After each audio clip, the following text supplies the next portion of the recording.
Në kam su. Allah Gjallu tha në Kur'an, fa'lam ennehu la ilaha illa Allah. Dije, mos pari dije se nuk meriton të adhurohet me drejt askush pas Allahut. Shiko shahadeti, fjala më e madhe, la ilaha illa Allah, i ka paraprik kësaj fjale kush? Dije, du të me ditë, çka i të thonë? Andaj, edhe këtë qasje të papërgjithshme të shumë muslimanëve karshi obligimeve fetare, kthehet kjo qasje e papërgjithshme kthehet edhe tek ignoranca. Nuk din. Ai që e lën namazin të ndërgozër, e nuk falet. Me ditë çka bën, kur se lën. Me ditë tamam ç'a bën. Ai që për shembull bën punë këqija, pin alkool ose drogë ose shet, me ditë krimin që e bën, e dënimin tek Allahu që ka më e marr kur se bën. Po ja ka mbulu mendjen e tij kujta, epshi, lakmia. Andaj ganjert të ndërgozër, ignoranca nuk ka veç mos me pas dije, po ignorancë fetarisht është edhe mos me punu me dije. Nga se në momentin kur dija s'kryen punë, s'është aktive, është sikur se mos me kon hiç. Domthon, si ai që s'din, si ai që din e s'punon, realisht duhet të ignorant. Edhe pse në përgjithësi barra më e rënd i bjen të dytit, nga se e ka ditë e s'ka vepru. I pari e pët është më i arsyetuar. Por duhet të them që duhet me ditë. Për çdo punë para se më unte duhet me ditë. Para se me u martu duhet me ditë çka është jeta bashkëtorë, obligimet e burrit, obligimet e gruas. Para se me ardh fëmiu në jetën e kësaj bote, me lezu çka prindi, obligimet e prindit, çka detyrohesh ka shik ti fëmijë, përgjegjësitë tua ka shik ti fëmijë që po vjen. Obligime.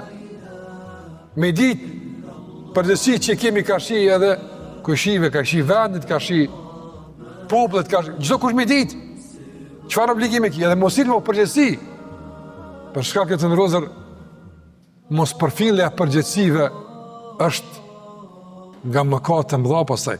Varësisht çka lën keq, po përgjithsisht njeriu ka më marrë llogari. Prandaj Allahu xhallahu të ndërozër e ka përmend se na ka nderu, na ka privilegju, na ka begatu me mendje, me arsye, me natyrshmëri të pastër, na i ka nështruar Allahu xhallahu gjitha këto begati që të shfrytëzojmë dhe na ka ngarkuar me përgjegjësi që ne ta dëshmojmë prezencën e mendjes edhe logjikës në jetën tonë, se i kuptojmë fjalët, i kuptojmë obligimet, i kuptojmë detyrimet. Po nëse sillemi pa përgjegjëshëm, ka nesër llogaridhënie. Çdo kush që më dal për Allah më dhon llogari. E sikur ta kishim pas këtë ndjenjë të fuqishme në shpirtin ton, padyshim se do të ishim shumë më të zellshëm në kryen e përsive tona. Gjithkush nga aspekti i tij, gjithkush nga kompetenca dhe nga niveli i tij, gjithkush. Sa më tepër e fuqizojmë këtë ndjenjë të përgjegjësisë për Allah të mënduar, aq më të përgjegjshëm jemi të ndërozur edhe karqit të tjera pastaj. Besimi na bën të përgjegjshëm, na bën të vëmendshëm, kimë dhon llogari, komë vetë Allahu azza wa jall. Prandaj të ndërozur, besimtari i cili kështu e kupton këtë çështje nuk vrapon në marr përgjegjësi, veç të marr. Jo, ka dal matët, a muj, a di, e lutë Allahun o Allah në imam, me marrë përgjësin e detyrës e saktuar, në pozit, në autoritet, pse ka përfitime, dhe pse fiton diçka, pa menun pasoja, kjo është e mëshme. Po unë për marrë këtë detyrë, po unë për marrë këtë pozit, po a moja dho hakun, po që ka i thëmë Allah për këtë, mos për i dikujt në hak për këtë punë, që shtë me menu shumë për neve, si këshumë pas punë qëfar janë që tash. Po e shumë si, ma me përgjësi, në raport me kejt që ka kemi aftër.